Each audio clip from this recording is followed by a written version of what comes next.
Alright. Hello everyone, and welcome back to yet another General Cadaver video. In today's video, we are going to be reviewing the new Final Destination movie, Final Destination Bloodlines. I was lucky enough to see this movie in theaters. I saw it a few nights ago, like 1 or 2 nights ago. Went with my sister, her boyfriend, and my brother. We had a really good time. We had some good seats. Theater wasn't too packed either, so that was nice. Ate some snacks and watched the movies. We've seen every other Final Destination movie that there is.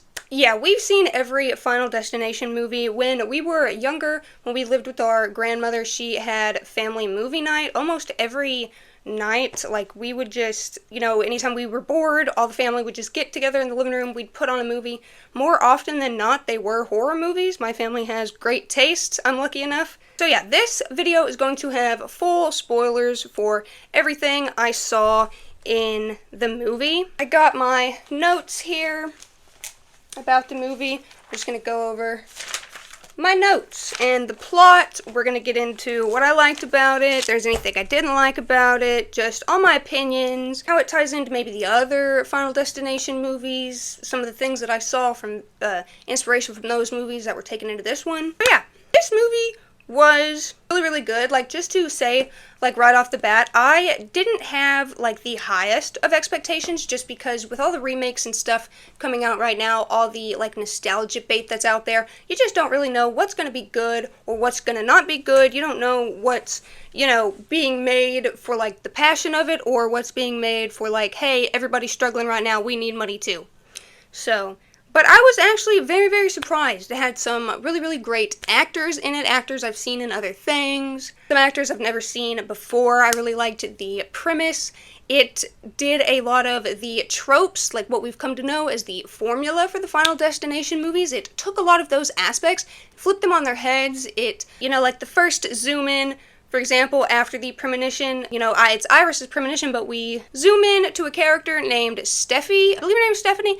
I don't know. I think she writes Steffi all over things, so I'm just going to say Steffi. And then, yeah, we cut back to her vision, and it's like, it wasn't even her vision, and it wasn't even in the same time period, so just right off the bat, all the stuff, like the tropes, you can tell aren't going to be, the formula's not going to be, like, too closely followed. Obviously, death comes for everybody. That aspect is still followed in the movie, but not every beat is hit. Like, they change a lot of the beats. Like, you think you're going to know what's going to happen, but then they flip it on you.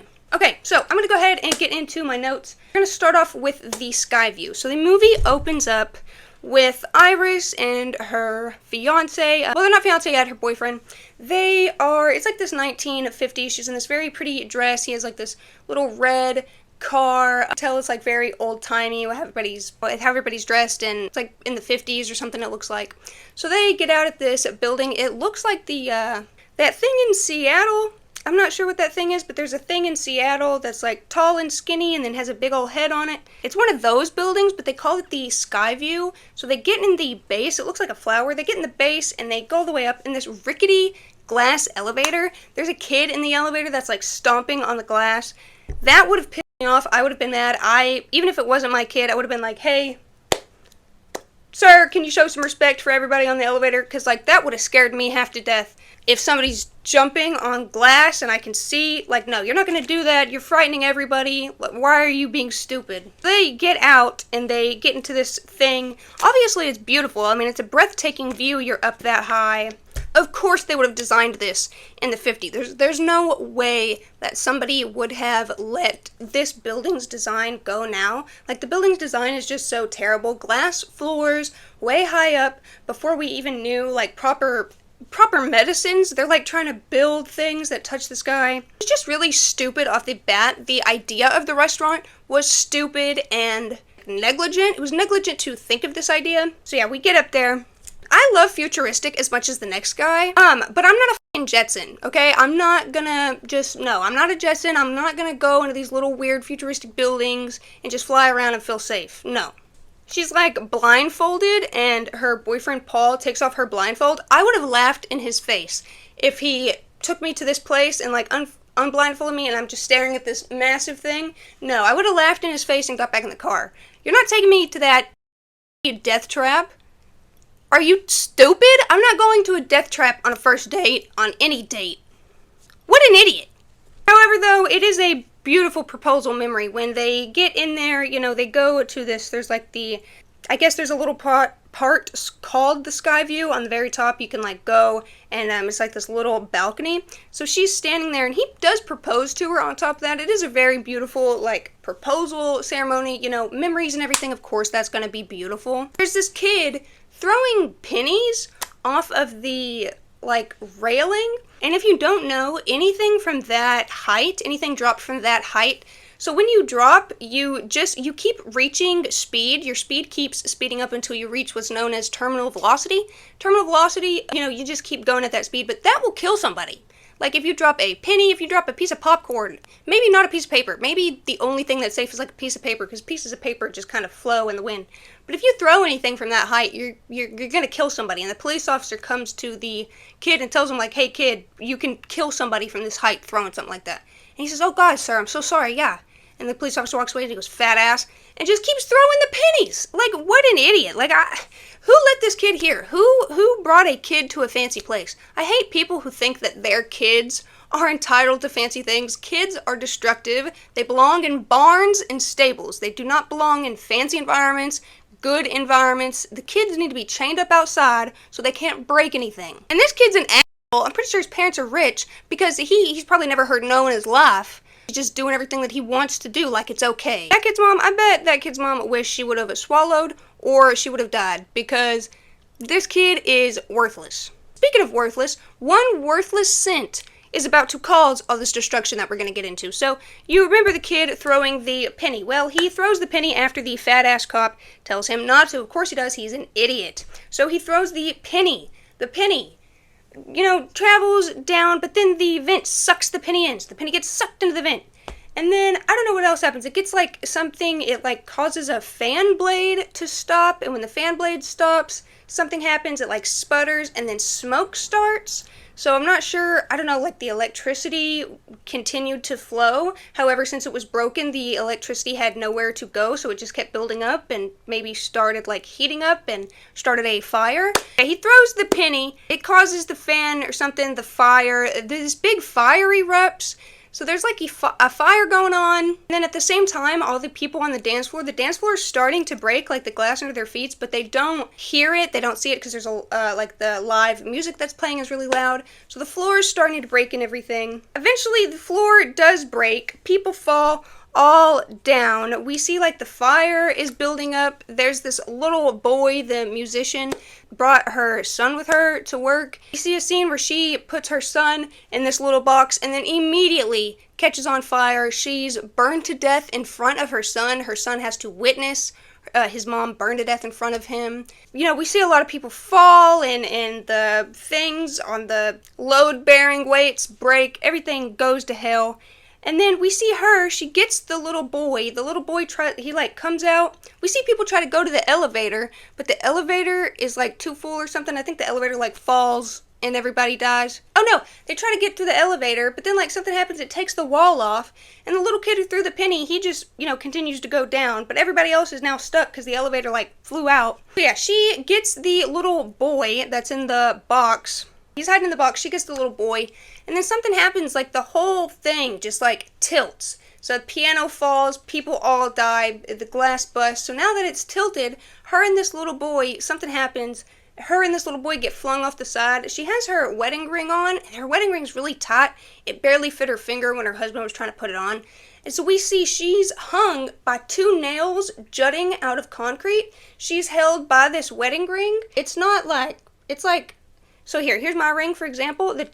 My fingers are the 2 nails. The 2 nails are like this, and she's caught like this. Her and the weight of the little boy are like this. It's like caught on her joint.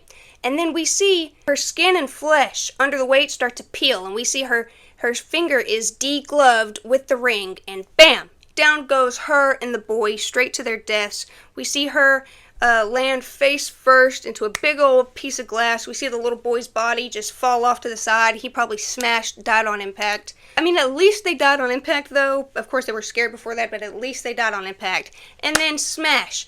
We zoom in, we zoom out into the eye and the screaming face of Steffi Reyes, a college student in this time period. It was just the 50s, and now we're in this time period, so we don't know what the hell happened. We think this lady just hallucinated this weird thing. Oh, also, in the premonition, we see the little kid who caused all this. He runs, he thinks he's made it, he runs out the door, and thankfully the piano comes and smashes the kid. I don't care that he's a kid, I don't care that he's dumb, I don't care that kids cannot think properly. The police told him no, he did it anyways. He single-handedly caused the death of every person. So yes, I am, in fact, happy this kid died. This kid deserved to die. This kid was going to go on and do more things that were stupid to cause the death of more people. So this kid deserved to die. So thank goodness he did. That made me really happy. I was really happy when the kid got smashed by the piano because I was so angry. Like, I wish somebody would have picked him up and thrown him off the balcony. I feel like that would have been a better thing for the kid, because then he could have realized what he did the whole way down. Yeah, so we cut back to somebody in an unrelated timeline. So immediately in the movie you're thinking, how does this fit in? So we're thinking, like, who is this? Did that Irish person exist? Okay, that Irish person is surely dead. This all happened in the past. Like, okay, so we're gonna follow Steffi, like, going and saving a bunch of people in the past. This is gonna be like a weird time travel movie. That's what I'm thinking in the theater around this time. Exactly what are we doing here? That's what I'm thinking in this college classroom. She's getting laughed at by the professor and everybody because obviously some kid's just screaming. Professor's like, whatever, covalent bonds aren't that scary. So the girl from the premonition, her name is Iris. And we see that Steffi knows that. She knows her name. She's been having this dream. We cut back to her in her dorm room. She keeps having this dream anytime she falls asleep, or sometimes she just has this, like, vision of this, and she says it's ruining her life. So she goes back home. She travels home to get this stuff out of her mind. She goes home, sees her mom. Turns out Iris is still alive. Iris is related to their family. Iris is their grandmother. She is a shut-in that they no longer talk to. Her mother is the daughter of Iris, the daughter that Iris is pregnant with in the beginning scene. Nothing happened to the baby. The stress didn't kill her. Baby was able to be had. I think she had two, a daughter first and then a son. Apparently they had like a really traumatic childhood living with her. She had like this bunker made. She didn't want them to go to school. She didn't want them to leave. She was terrified that they were going to die every second. So this really affected the daughter. She went on to traumatize her children as well. Steffi can see she has a bad relationship with her mother. She doesn't like her and she just feels abandoned too. But we can see the mother too. She's, you know, she wasn't raised good, so she's like, are the kids better off without me? You know, it's just all this weird family melodrama. But it's pretty understandable, like, you know, abandonment and the fear of death. Like, I can understand why this family would struggle with this. It doesn't seem like a non-issue that people made an issue of. It seems like something that really has affected these people. Okay, so she goes to their uncle's house. She, like, promises not to talk about their mom or Iris. However, she does anyways. Wife of the lady's son. She tells her, whatever you do, don't look in the bottom drawer of, like, the kitchen cabinet or something. So she goes, and that is where she finds the address and all the contact information and stuff for Iris. So she goes, and she goes to Iris's little bunker thing. There's a little box Iris has. You have to, like, type in a number, and it's like a voice intercom, and she says, you know, put your phone and everything in this little box. You know, it's not you I'm afraid of. I'm, like, afraid of everything you're gonna bring in, so put all your shit in here. So she comes in. We see there's, like, a magnifying glass. It, like, somehow gets turned and shows the light on this piece of rope. The rope is, like, smoking. We see the old lady notice it, and she says, ha, gotcha, bitch. Gotcha, bitch.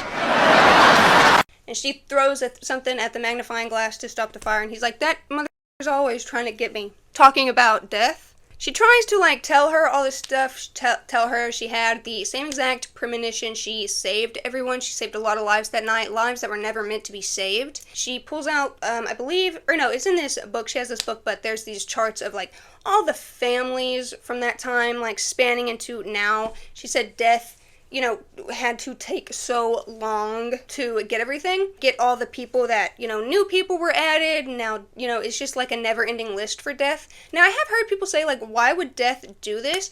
So, in eternity, you know, life is eternity. Death is going to be there for an eternity getting souls. Would you want your job to be done and then be bored for the rest of the day? Or would you want your job to be a little challenging so at least you have something to do? There's always a new person that I have to go and collect and kill. That's probably how death sees it. It's more fun to always have someone to kill instead of just waiting for the next person that needs to be killed. It's probably just a little more fun for him.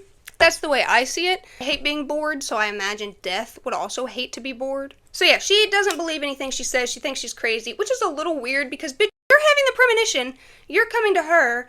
Why are you not going to believe her? You know, that was kind of weird, like how she didn't believe her. I thought that was kind of weird. Like, I felt like her character should have believed her, but she very quickly does believe her because she runs out. The old lady, she like opens her door. We see like Death get riled up. We see all these, you know, the wind and stuff coming, and she says, fuck it. She runs outside to her. She says, take the book.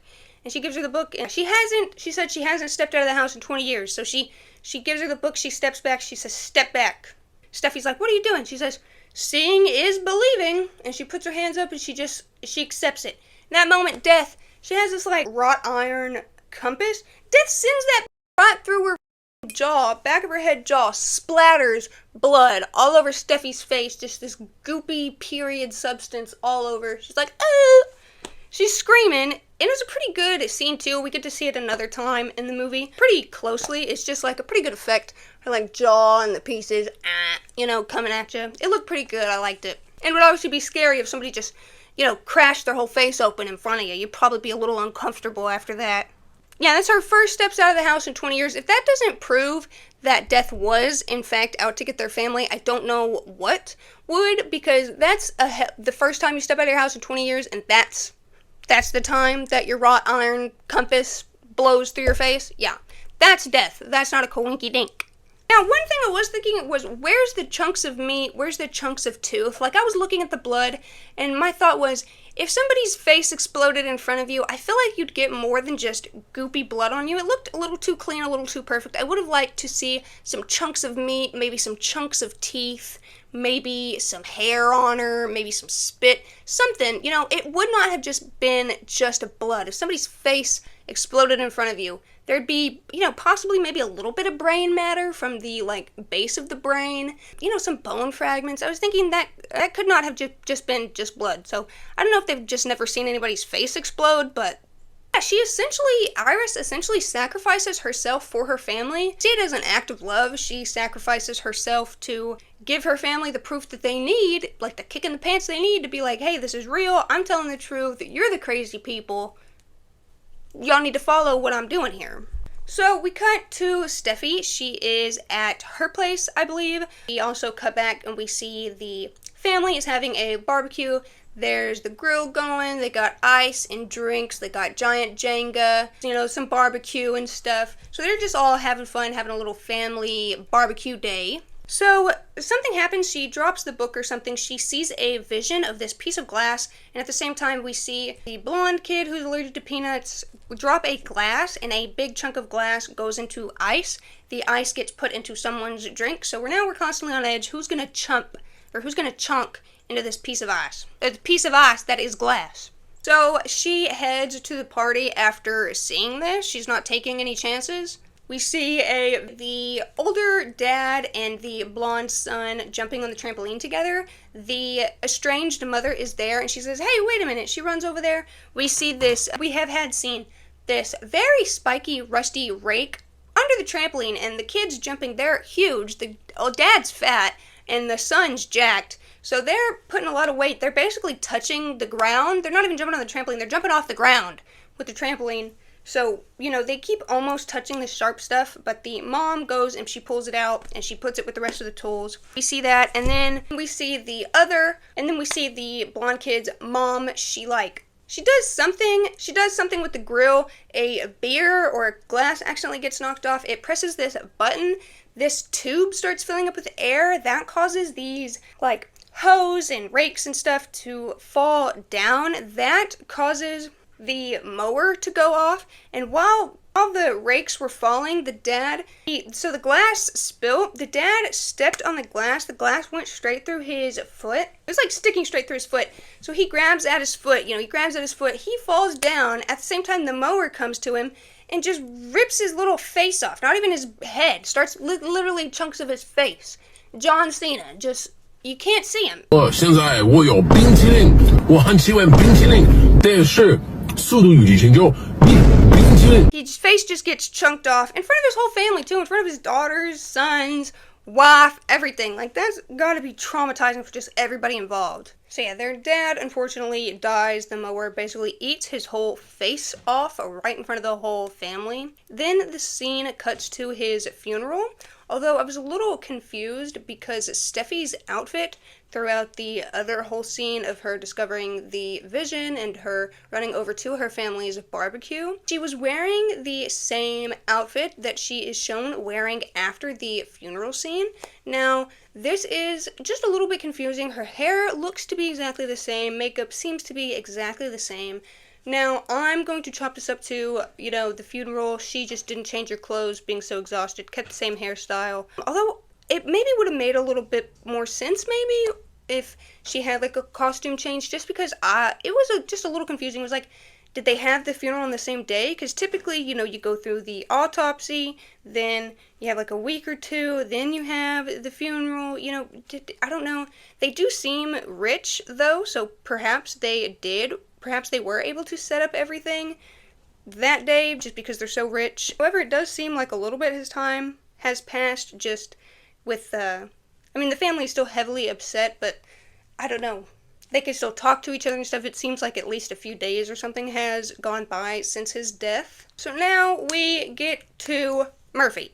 Now, his name's not Murphy. I just call him Murphy because my siblings watched the 100, and that's the first thing I ever saw this actor in. I always call him Murphy. I actually forgot what his name was in this movie. I'm just gonna call him Murphy. No, let me go ahead and actually look up his name. I feel like that might be too confusing. Also, if you hear suckling, the kittens, they like to suck on their sister.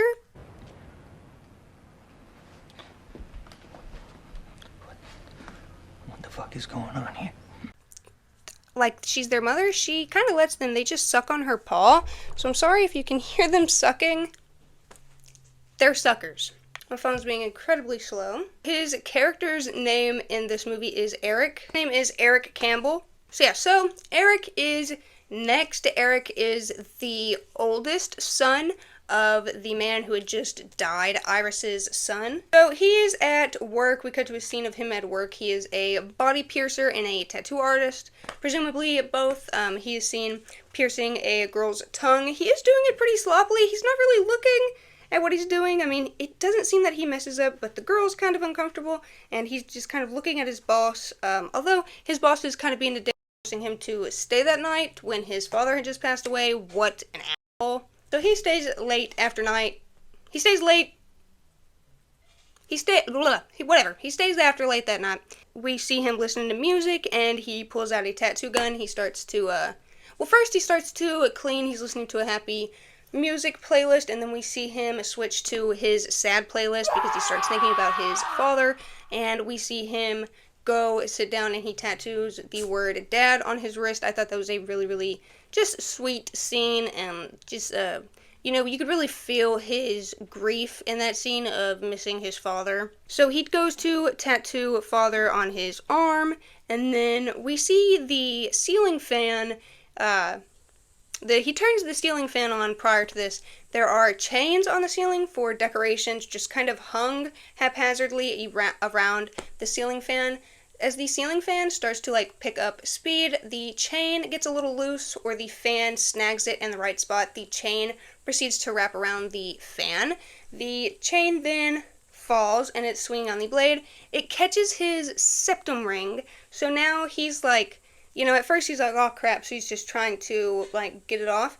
But obviously the fan is spinning, and as the fan is spinning, it's pulling the chain, more and more up, so slowly he has to step onto the table. And then the chain starts to pull his nose ring, so then he has to step onto the chair. And it pulls his nose ring again. He's fiddling with it. He has to step onto the glass table. The glass table breaks and kind of pulls it a little bit. He's screaming. At this same time, something got spilled. There's some sort of cleaning product spilled onto the floor, and something happened. I'm really unsure where the spark came from. Perhaps the tattoo machine. I'm not sure, but there's a spark and this cleaning chemical ignites. So now there's a fire. below him. And by this point, the fan has pulled the chain in his septum so tight that he is standing on the headrest of the chair, balancing on his tippy toes, and he just manages to get it off in the nick of time. And he's like, hell yeah, and then he falls back into the fire. So I thought he was dead at that point because it shows like the outside of the tattoo parlor. It's like, it's in flames, he's burning to death, you hear him screaming. So I was like, yep, he's dead. And then we cut back to Steffi. She was trying to call him all night, but he told her he was sleeping so that she would leave him alone. However, she's been trying to call him all of this morning, and he still has not picked up. So she rushes into Charlie's room.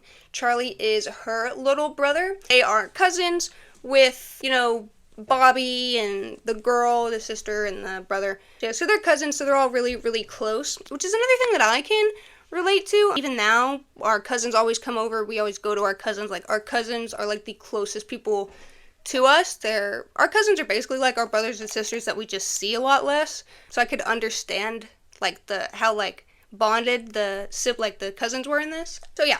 So she gets Charlie. They head over to his house, I believe. They hear that the tattoo parlor burned down, so we're all thinking that he's dead. The characters are thinking that he's dead.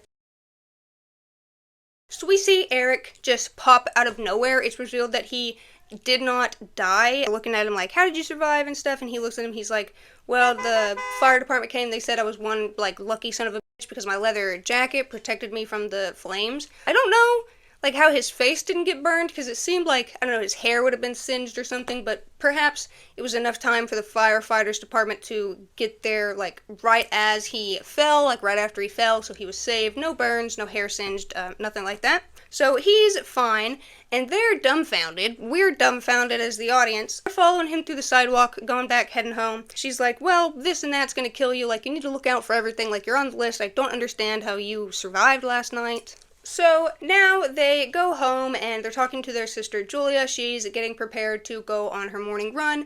They're talking with Eric. Charlie's talking to them. We see like this garbage can. Steffi tells Eric to stay away from the garbage truck. He goes over to it. He proceeds to lick it and try to fuck fires, which is disgusting. He probably has a disease now from licking a garbage truck. Hopefully it wasn't an actual garbage truck. Hopefully it was like a production, just set up garbage truck.